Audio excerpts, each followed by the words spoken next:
Welcome to another Power Rankings episode brought to you by Overwatch Database. This time, Week 3 has concluded, the knockouts have concluded, and we have our updated Power Rankings following all the action from the weekend. So getting right into it, we're not going to spend too much time on the bottom teams, because really, frankly, they haven't really changed order. Number 20 is still the LA Valiant. They did pick up a map against the Fusion, but all in all, really nothing to, talk about for them. We've already kind of gone over, the couple bright spots in Milan, Ryan, and whatnot. Number 19, we have the London Spitfire. We didn't see them play this week, but they've also been really poor this season. I think of all the bottom teams, they might have the best chance to pick up a win, but still an immensely bad team compared to the rest of the league. At number 18, we have the Vancouver Titans. You could kind of flip-flop them in London. I don't think it really matters that much. Point is, they're both 0-8, along with the Valiant, and both in, a desperate search for a win at some point in the year. Number 17, we have the Guangzhou Charge. They had a really poor May Melee, and I, along with a lot of other people, thought that they would have a much better June Joust, but they really didn't. They still went 1-3 in qualifiers. And despite a decent roster, they do have a fair amount of talent on that roster. They just cannot get anything going. And I think if they couldn't do it in this meta, in this stage, it's probably not going to happen the rest of the year. I think at best, in any stage, this is a 2-win team. So I don't really see a lot of positives for them moving forward. At number 16, we have the Boston Uprising. They have a 3-5 record. Maybe it's a little low. I think you could certainly make the argument that this is lower than they should be. But when you really look at what they did over the weekend, they lost to the Paris Eternal. Then they lost to the Los Angeles Gladiators in pretty dominant fashion. And then they actually qualified for knockouts, though, despite losing both games this week because they 3-0'd both their opponents earlier in the stage. So then they get into knockouts and they lose to Atlanta 3-0. So you can make the argument 16 is low for them, but I think the fact of the matter is they lost all 3 games this week. So yes, our rankings are based off the year as a whole, but I think also in power rankings, you do have to take into account how a team is playing right now, and they are playing exceptionally poor. Their only wins came in the first week when nobody understood the meta. At number 15, the Toronto Defiant. Didn't see them play this week, but they lost their last couple games the week before. They're 4-4. And honestly, unless the DPS are just pounding, this team looks lost. I actually like their coach, but I think the coaching has kind of been atrocious because the roster just doesn't look like they know what they're doing. And they have massively underachieved, in my opinion. I'm not saying this team should be world beaters, but they should be a lot better than a 500 record and 15th. At number 14, the Paris Eternal, also 3-5 record. I think that you could make an argument Boston should be ahead of them, or maybe even Toronto based off the records. But the fact of the matter, Paris was, 1 map differential away from qualifying for qualifiers, and they looked really good in this stage, at least the best they have all year. And they did beat Boston, so that was, one reason for putting them over them in the power rankings. And they did take a map off the Gladiators, who have looked, immensely good this stage. They went 4-0 in qualifiers. So I think that Paris is, one of those teams that's on the upswing, and that's why they are 14th, is because I think going into the next 2 metas, they will continue to post 2-win records, and I think they will qualify for a knockout at some point. At number 13, the New York Excelsior. I was actually going to keep this team in the bottom 5, but they went 2-2 in the June Joust. They managed to qualify for knockouts, and they beat the Spark. That was really what impressed me the most. You could make an argument it is kind of recency bias off 1 game, but they really dismantled Hangzhou, and it was really shocking because, the Spark went 4-0 in the June Joust, and they beat really quality teams. I think in a rematch, I think the Spark win. I think New York came out with an exceptional game plan, and most importantly, Feather played really good, but Flora absolutely popped off. So the rookie DPS, for the Excelsior are really getting their groove going finally here halfway in the year. And I think the tank line's been better. Jonak played really well. So I think this team is showing a lot of good signs. I don't really expect much from them in Hawaii next week, but I think moving forward, they can continue to pick up wins. And I think there's actually a lot on this roster you can build for next year. And they have a really good chance to really contend if they add a few pieces. Number 12, the Chengdu Hunters. So this team had the biggest movement of anybody in our rankings. We dropped them 6 spots. And look, the fact of the matter, they started the year, 4-1, looked really good. They're all the way down to 4-4 now. And it was hard to drop them down because it's not like they're losing bad. They're playing competitive. They're taking 1 or 2 maps in every game, but they're just not picking up wins. They really remind me of Florida now. Kind of both teams on a losing streak, but it's games where they're competitive and they just haven't quite got that clutch factor. So I think they're close, and I don't think they'll fall further than 12th, but the Chengdu Hunters definitely need to pick up some wins. Number 11, the Seoul Dynasty. They have a 6-2 record. We only moved them up 1 because, last week I was talking about how the roster's broken. They keep playing Marvel, a main tank on off tank, and it was not working. So they made the shift this week. They started running 2U on off tank. What a concept. You actually run the actual off tank player on your roster on off tank and you look better. I guess that was hard, but they won both their games in qualifiers, beating Chengdu 3-2, and they beat the Charge 3-0. I probably would have put this team well into the top 10, but they got blasted by Shanghai 3-0. I didn't actually watch that game. That was the only game over the whole weekend I did not get to watch. But if you really want to be, a really good team, you can lose to Shanghai. Like, it's understandable. Shanghai is really great. You can't lose 3-0. Getting in the top 10, at number 10, just clinging to life up there is the Florida Mayhem. We dropped them 5 spots. They're the second biggest mover. Again, a team that's been competitive but still has lost, a couple games in a row. I do kind of give them a bit of a buffer, for this stage. They played an immensely tough schedule. They did, yeah. They went against a number of top tier teams during this stage, and that kind of screwed their record over a little bit. Now they're 4-4 between both stages, so it kind of threw a wrench into their play style and kind of threw things off a bit between Melee and June Joust.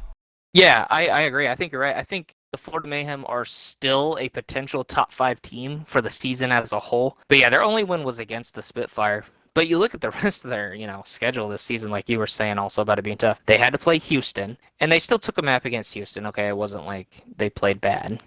No, I don't think they played bad. I think the teams they went against, were tougher than what they were used to going against. Yeah. And, they did put up a fight, and to take a map off of Houston there, I mean, that was good. I didn't... Well, and they took 2 off Dallas. Yeah, I don't think they're playing bad. And yeah, I think just the teams they're going against are just better than them in this current stage. But we'll see what happens, exactly. Next stage. Yeah. Exactly. In this current stage, I think that's a great way to say it. Because they also they lost 3-0 to the Justice, but then the Justice almost beat the Shock.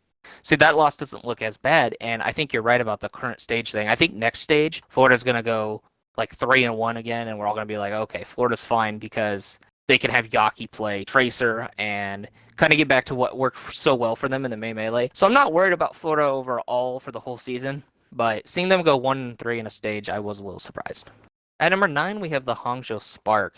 Look, I know they lost to New York, but the fact of the matter, this is a team that still went 4-0 in this stage. And not only that, they did it over some quality opponents. So I still have pretty high hopes for the Spark. I think, if anything, this game was a reminder that they're not quite, a true contender. Because if they really were, they shouldn't really lose games like that against New York in knockouts. And also, it was their first, really big moment, I feel like, of the season, where they were in a big game, a knockout game. They hadn't really been in that environment yet. But they still have Shy. He's been popping off as a rookie and, a Rookie of the Year candidate. Front runner, really. So I think all in all, I think Hangzhou will be okay. And they do have a real shot to contend, the rest of the year for, I think, end of season playoffs. At number 8, the Philadelphia Fusion. They have a 6-2 record. This was one of the hardest teams to place for me because it's just, you don't know what you're going to get on a week-to-week. I probably would have had them higher, but they dropped the map to the Valiant, and that should not have happened. They had to 3-0. If they 3-0'd them, they would have been in the knockouts. But they drop them out to the Valiant. That gets them eliminated. New York gets the spot. And I think if you're a Fusion fan, I think you do have to be happy with where you are. When you count into the fact that Shockwave isn't there and multiple other players that were supposed to be there. I think 3 in total at the beginning of the year. So all in all, a 6-2 record is really good. I think at this point, it doesn't look like they're going to get those other players back.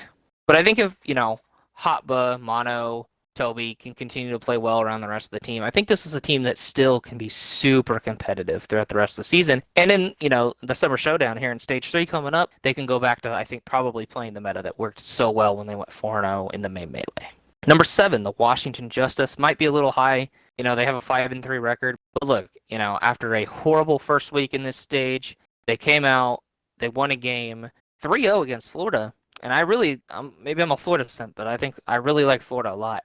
They did lose to the Shock, but they took them to a map 5. And I think that showed that Washington is slow and has been slow this whole year, learning metas and adjusting and adapting. But when they do, they can beat anybody. They can be the best team in the league when they figure the meta out. And that's a problem, though. To try to figure out a meta and coming so slow into it, it really just destroys the team's performance because they're so slow at getting into it that they don't figure it out till later. Like you mentioned with Justice, it's okay, yeah, of course they got to get used to the metas. I mean, all teams do, but why are they so slow at it? What's the difference there?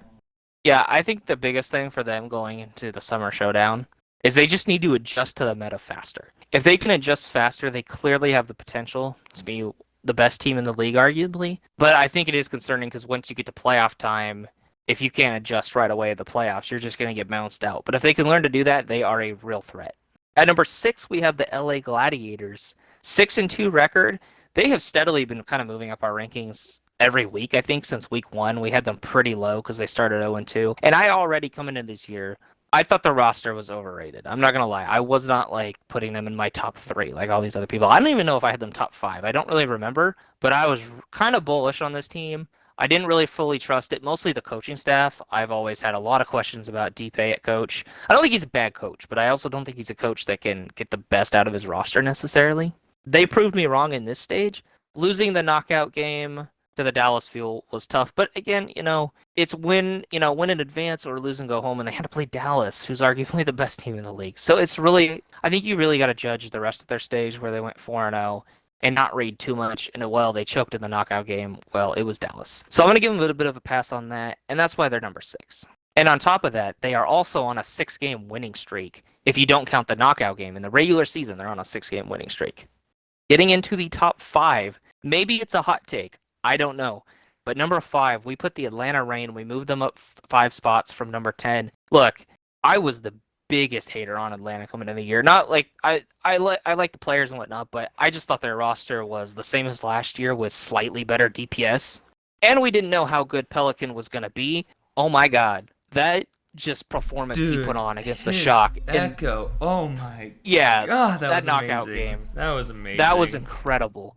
That was arguably the best Echo I have seen all stage. I mean, it was incredible. And Kai was pounding on Ash.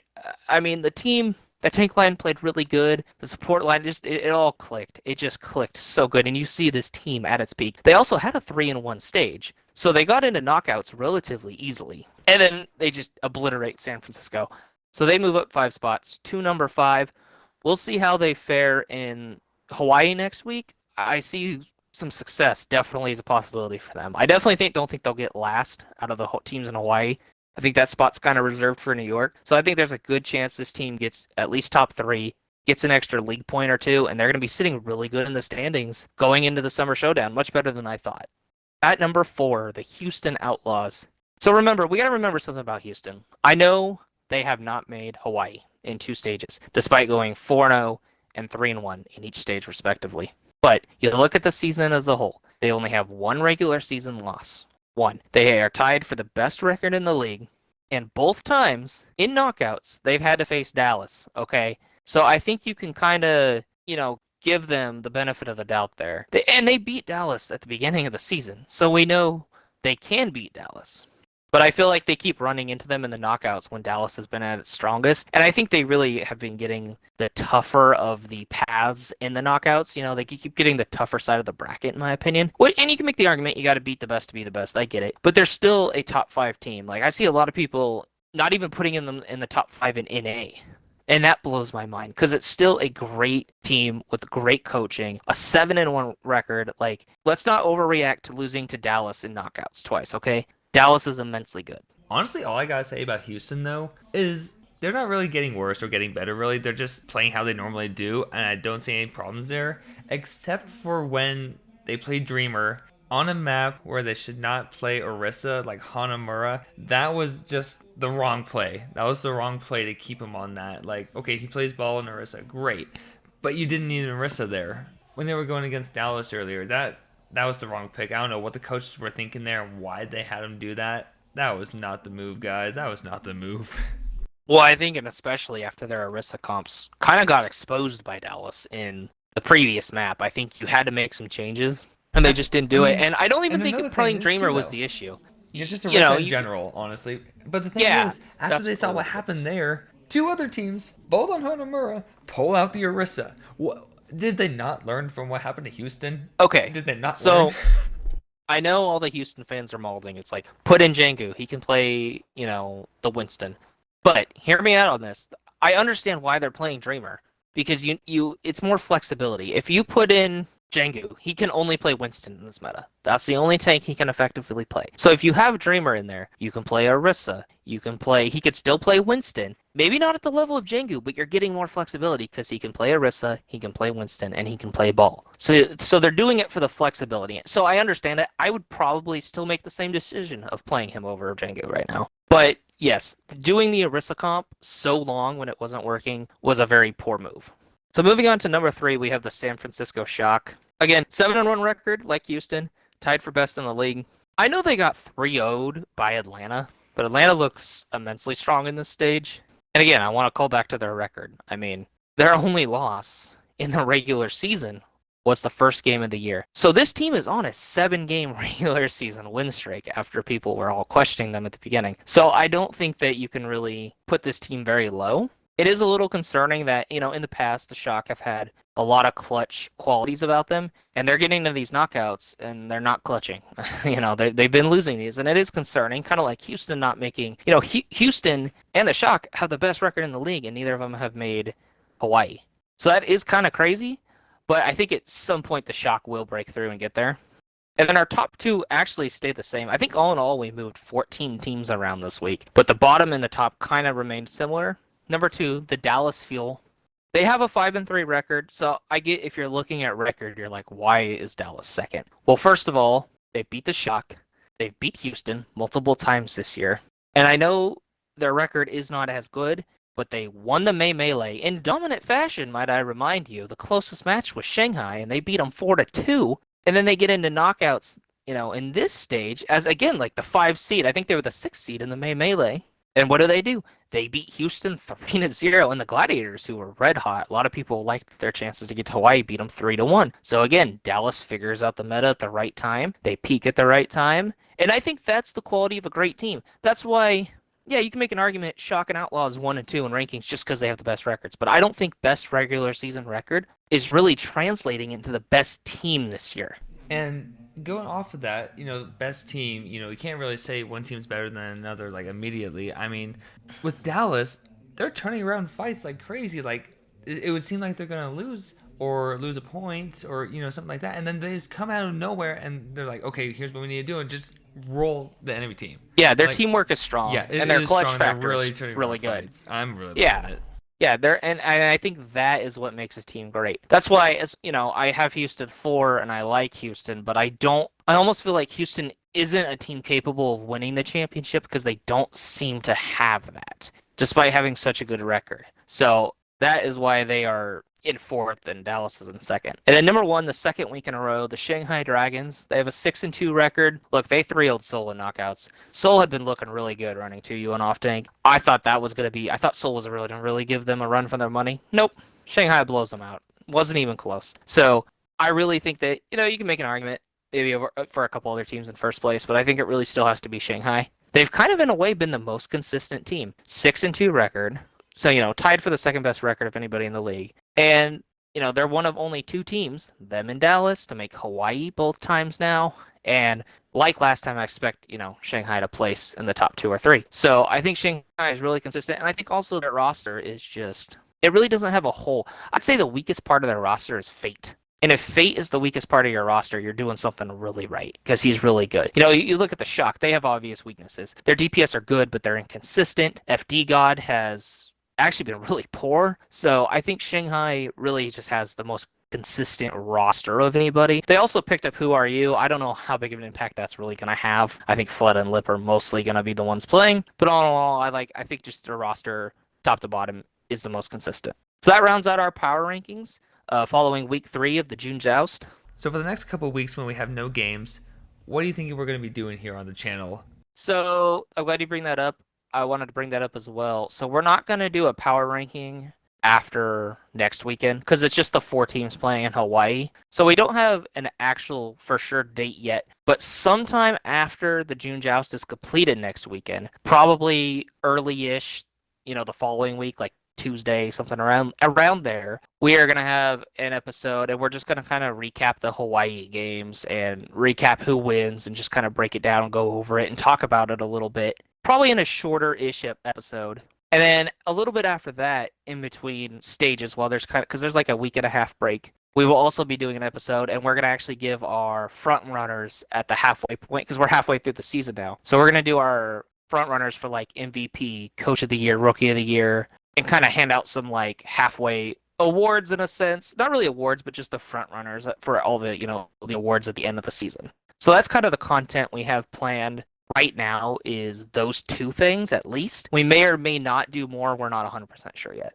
That is all we have for you guys this week. Make sure to like and subscribe, hit the bell icon for notifications, and leave us a comment on how you feel about the rankings. You can also check us out on Apple Podcasts now, just by searching Overwatch Database. We also have the link for that down in the description. We'll have our weekly recap available for you tomorrow, where we will also actually break down and make our predictions for how the tournament in Hawaii will go. So make sure to check that out, and we'll see you next week. Thanks for watching.